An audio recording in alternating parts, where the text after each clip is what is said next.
ಆಯಿತು. ರೋಡ್ ಮೇಲೆ ಗಾಡಿ ನಿಂತ್ಕೊಂಡು ಸಾವಿರಾರು ಗಾಡಿ ನಿಂತ್ಕೊಂಡಿರುತ್ತೆ. ಅದು ನೋಡಿಬಿಟ್ಟು ಇದು ವೆಸ್ಟ್ ಬೆಂಗಾಲ್ ಅಂದರೆ ಅದಾಗತ್ತಾ ಸರ್? ಅದಾಗಲ್ಲ. ಅದು ವೆಹಿಕಲ್ ಅವ್ರು ತೊಗೊಂಡು ಬಂದು ನಿಂತ್ಕೊಂಡಿರೋದು, ಟ್ಯಾಕ್ಸ್ ಕಟ್ತಾರ ಅವ್ರು ನಿಂತ್ಕೊಂಡಿದ್ದಾರೆ. ಬಂದ್ಬಿಟ್ಟು ಅದು ಗಾಡಿ ಇತ್ತು ಅಂದರೆ ರೋಡ್ ಮೇಲೆ ಗಾಡಿ 1000 ಜನ ಗಾಡಿ ಇರ್ತದೆ. ನಮ್ಮದು ಬಂದು ನೋಡಿ, ನಮಗೂ ಗಾಡಿ ಇದೆ, ಕರ್ನಾಟಕದ ಇರೋದು ನಂದು, ಗೊತ್ತಾ? ಆ ಥರ ಹೇಳಬಾರ್ದು. ಸುಳ್ಳು ಮಾಹಿತಿ ಯಾರಿಗೂ ಕೊಡಬಾರ್ದು. ಇರೋದು ನಿಜ ಹೇಳಬೇಕು. ಏನೇನೋ ಅಂತಾರೆ ಹೇಳಬಾರ್ದು.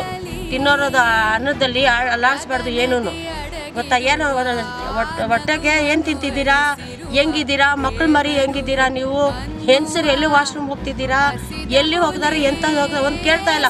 ಬಂದ ತಕ್ಷಣ 2 ವರ್ಷ, ಒಂದೇ ಒಂದು ವರ್ಷ 6 ತಿಂಗಳು ಕಟ್ಟಿರೋದು ಸಾಮಾನುಗಳು ನೋಡಿ ಸರ್. ಅದು ಗೊತ್ತಾಗತ್ತ? ಯಾರನ್ನ ನಮ್ಮ ಹೆಸರು ಇದ್ರೆ ಅವ್ರಿಗೇನು ಕಾಂಟ್ರಾಕ್ಟ್ ತೊಗೊಂಡು ಬಂದು ಹೇಳಿ, ಇಷ್ಟು ತಿಂಗಳು ಎಷ್ಟು ಆದಾಗ ಅವ್ರಿಗೆ ಗೊತ್ತಾಗತ್ತಲ್ಲ, ಎಷ್ಟು ವಾಸ ಆಗಿ ಎಷ್ಟು ವರ್ಷ ಆಗತ್ತೆ, ಎಷ್ಟು ಇಟ್ಕಿಟ್ರು ಅನ್ನೋದು ಗೊತ್ತಾಗ್ಬಿಡತ್ತೆ, ಎಷ್ಟು ವರ್ಷನಲ್ಲಿ ಇದ್ರಿ ಅಂತ. 4 ಬಂದ ತಕ್ಷಣ ಡಮ ಹೊಡೆದೋಗ್ಬಿಟ್ರೆ ನಮ್ಮ ಎಷ್ಟು ಹೊಟ್ಟೆ ಉರಿತಾ ಇದೆ ನಮ್ಗೆ ಗೊತ್ತಾ? ಹಂಗೆ ಮಾಡ್ಬಾರ್ದು. ತಪ್ಪದು, ಮಾಡಿರೋದು ತಪ್ಪು. ಅವರು ಯಾರೋ ಒಬ್ರು ಬಂದು ಊಟ ಕೊಡ್ತಾ ಇದ್ದಾರೆ, ನೀರು ಕೊಡ್ತಾ ಇದ್ದಾರೆ, ಅದನ್ನು ಹೊಟ್ಟೆ ಕಿಚ್ಚು ದೇಶಗಳು ಇಷ್ಟು ತುಂಬ ಇಟ್ಕೊಂಡಿದ್ದೀರಾ, ಯಾರೋ ಒಂದು ಪುಣ್ಯಾತ್ಮ ತಂದು ಹಾಕ್ತಾವನ್ನ ನಾವು ತಿಂದ್ಕೊಂಡಿದ್ದೀವಿ. ನೀವು ಬಂದು ಕೇಳ್ತಿದ್ದೀರಾ? ಇಲ್ವಲ್ಲ. ಕೇಳಬೇಕಿತ್ತು. ನೀವು ಯಾಕೆ ಕೇಳ್ತಾ ಇಲ್ಲ? ರಾಜಕಾರಣ ನಡೆಯೋದಲ್ಲ ಸರ್. ಫಸ್ಟು ಬಡವ್ರದ್ದು ಹೊಟ್ಟೆ ನೋಡಬೇಕು.